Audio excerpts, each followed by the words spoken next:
Onte tuvemos dous accidentes no mesmo día, pero é que en un mes van 4 mortes. É unha lacra realmente que debemos tomar medidas para que non exista. A mitade dos tractores que pasan a en Galicia teñen máis de 40 anos. Eses tractores tan embellecidos teñen falta de medidas de seguridade, sobre todo de seguridade antivuelco. Falamos de cabinas, falamos de arcos de seguridade ou de bastidores. E tamén temos unha población embellecida. Dúas persoas perderon a vida en senllos accidentes de tractor. Un dos sinistros foi na Pobra do Brollón. A propia vítima chamou os servizos de emerxencia. A pesar do operativo desplegado no lugar, cun helicóptero medicalizado non foi posible salvarlle a vida. Outro falecido é un veciño de Arzúa que quedou atrapado entre o seu tractor e unha árbore cando estaba cortando leña. En menos de 24 horas, Galicia suma 2 novos falecidos en accidentes de tractor. Acontecían onte na Pobra do Brollón en Arzúa. Unha traxedia que volve por de manifesto as circunstancias e as causas en que se producen estes sinistros. A maioría dos accidentes son por emborco, o que hai que sumar un parque móvil moi embellecido e sen as suficientes medidas de seguridade. No que levamos de 2026, Galicia suma un total de 4 falecidos por accidente de tractor, cifras moi altas que se producen xusto coa chegada da primavera e no momento do inicio da actividade agrícola.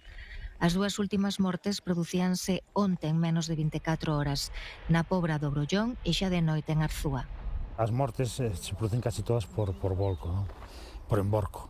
Pero hai outro tipo de accidentes asociados por atrapamentos ca toma de forza, sobre todo, ou atrapamentos cando estamos enganchando e desenganchando os apeiros. Galicia conta cun parque móvil de tractores moi embellecido. 260.000 vehículos que hai na nosa comunidade, máis do 50% superan os 40 anos.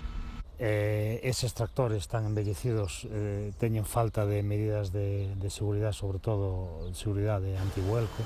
Falamos de cabinas, falamos de arcos de seguridade ou de bastidores.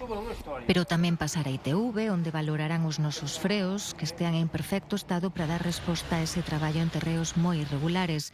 E, por suposto, o uso do cinto de seguridade. Todos estes elementos salvan vidas. De feito, a xente que di, no, é que eu cando vai a volcar, eu salto do trator. No. O que é que sentarse no trator, e sentar no trator, co cinturón de seguridade, e eso o que fai é que, como se fora unha cápsula, ainda que non a teña, que ao final estás aquí, eso aguanta do peso do trator para que non veña encima túa. Outro dato que se debería ter en conta é a idade dos condutores. O 90% dos falecidos en Galicia superaban os 65 anos. Un tractor é un vehículo que pesa 3, 4, 5 toneladas, que é difícil de parar, que ten uns sistemas moi distintos de frenado ou embrague, etc., que ten un coche. Eu penso que deberíamos facer un pouco de conciencia de que a partir de unha idade non se debería empregar o tractor. Calquera persoa con carné de conducir pode levar un tractor de ata 10 toneladas. Consideran que é un erro, xa que deberían contar cunha formación específica. Por iso estánse a levar a cabo campañas de prevención e informativas. A iso súmase unha lexislación obsoleta permisiva coas herdanzas.